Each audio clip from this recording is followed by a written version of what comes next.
Wish TV is focused on family and the community and is committed to sharing the stories of those who are making a difference every day. From the All Indiana Podcast Network and Wish TV, this is Behind the Eight Podcast with Wish TV's George Mallet.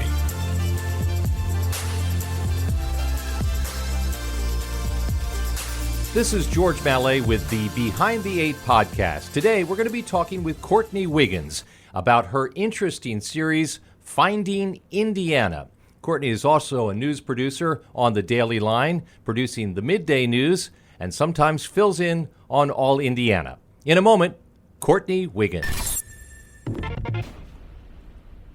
Your day moves fast. Your news should too. That's why there's a new and improved Wish TV app bringing you more local news, breaking alerts, live streaming, weather forecasts, radar, and Indiana sports all in one place. Customize your news feed to see the stories that matter most to you and get the information you need when you need it. Download the new and improved Wish TV app today on iOS or Android and take News 8 with you everywhere. And I'm joined now by Courtney Wiggins. Courtney, thanks for joining me today. Thanks for having me. Let's start at the top. I've been fascinated by your series of reports, All Indiana, the story of Major Taylor, the story of your great-great-uncle, Charlie Wiggins. Mm-hmm. Tell me how this project got started, first of all, and what you're hoping to accomplish.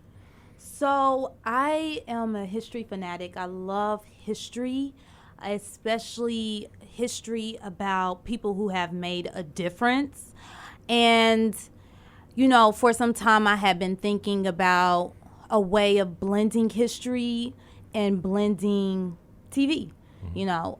So I came up with this idea, took it to our news director, Al. He loved it, and we birthed Finding Indiana. My goal is to have people know who certain people are in our city and our state.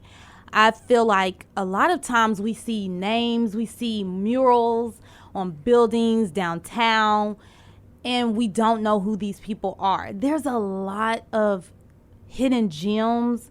There's a lot of people who have really put Indianapolis on the map, have made a difference. I'm doing an educator named John Morton Finney coming up. He had, I believe, 11 or 12 degrees. Mm-hmm. He was one of the longest standing practicing attorneys. And he was from Indianapolis. He taught every subject from math, science, history. He was a smart whip, and he was a soldier in the Buffalo War. So he did so many things, and I had never, ever known about him until last month. Uh-huh. And that's been true for me. Now, I knew the name Charlie Wiggins because I'm a bit of a gearhead. But now Major Taylor, that was a story that I didn't know. Can you put that story in a nutshell? What captivated you about Major Taylor? So funny thing, I was driving down Fall Creek, and there was a billboard that said the original GOAT, and it had a picture of Major Taylor. And I was like, who is that? Because I'm always thinking, who's this, who's that, how did that become established? So I went in and I looked up, when I came into work, I looked up Major Taylor, and I said, oh, wow, he's from Indianapolis. I want to learn more about him. So I reached out to Kesha Tandy. She works at the Indiana State Museum. I have to give a big shout out to her because she helps so much with just finding information. So anyways, I thought his story was so amazing. Like, this man who was born in the late 1800s, you know, came from a very unique situation. His parents had migrated from Kentucky I'm sure after the Civil War, and he really got his start because of his best friend who advocated for him to get a bike. Yeah. And this was during the time where purchasing bikes was just as much as purchasing an automobile. They got him a bike, and then unfortunately they moved away, and he continued to ride, and he taught himself how to trick ride.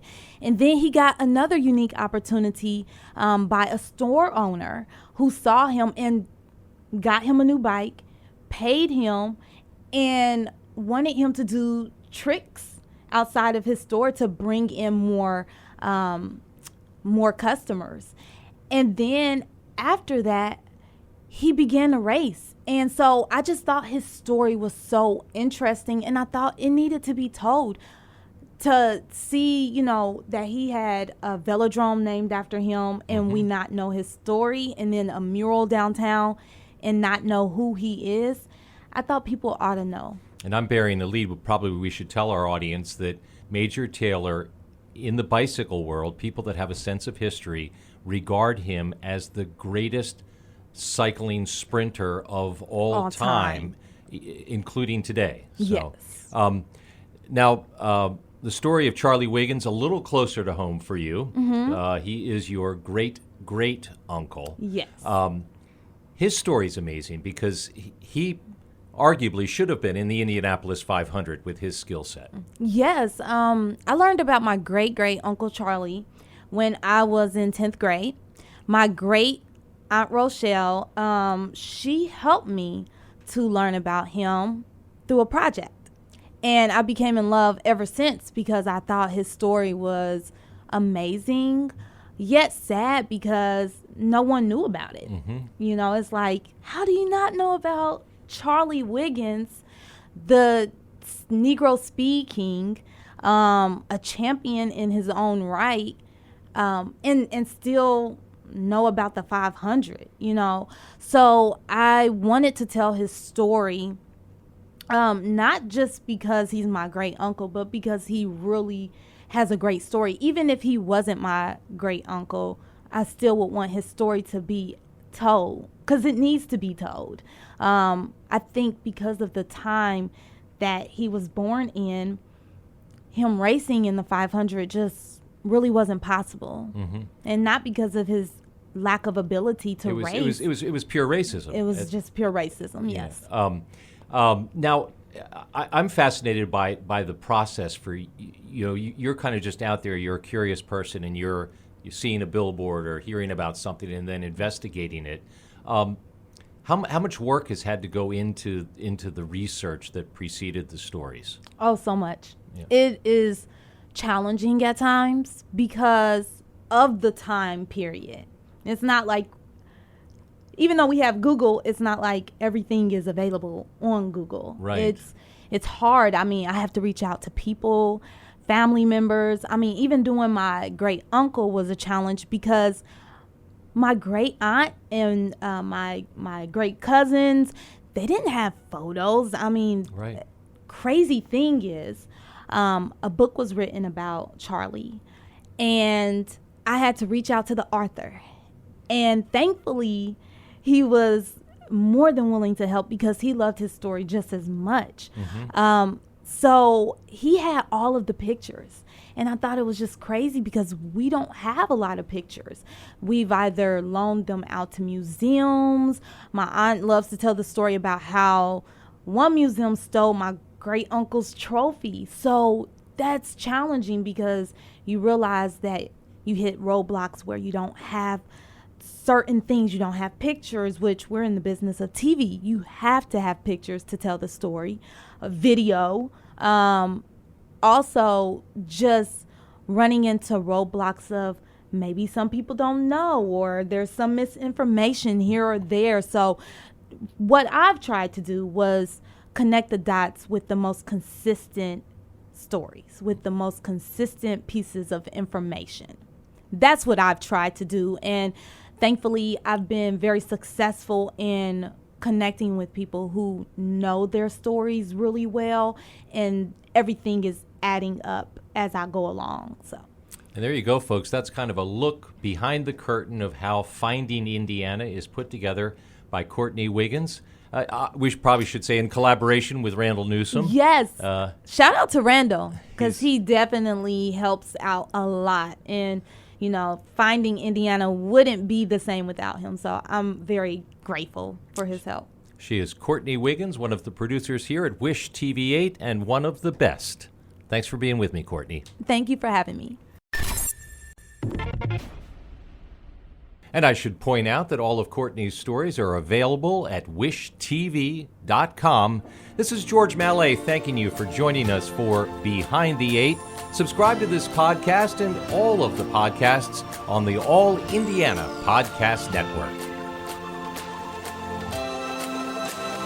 From the All Indiana Podcast Network, this is Behind the Eight Podcast with Wish TV's George Mallet. Be sure to like, follow, and subscribe to this podcast wherever you get your podcasts. And connect for even more on Facebook and at wishtv.com.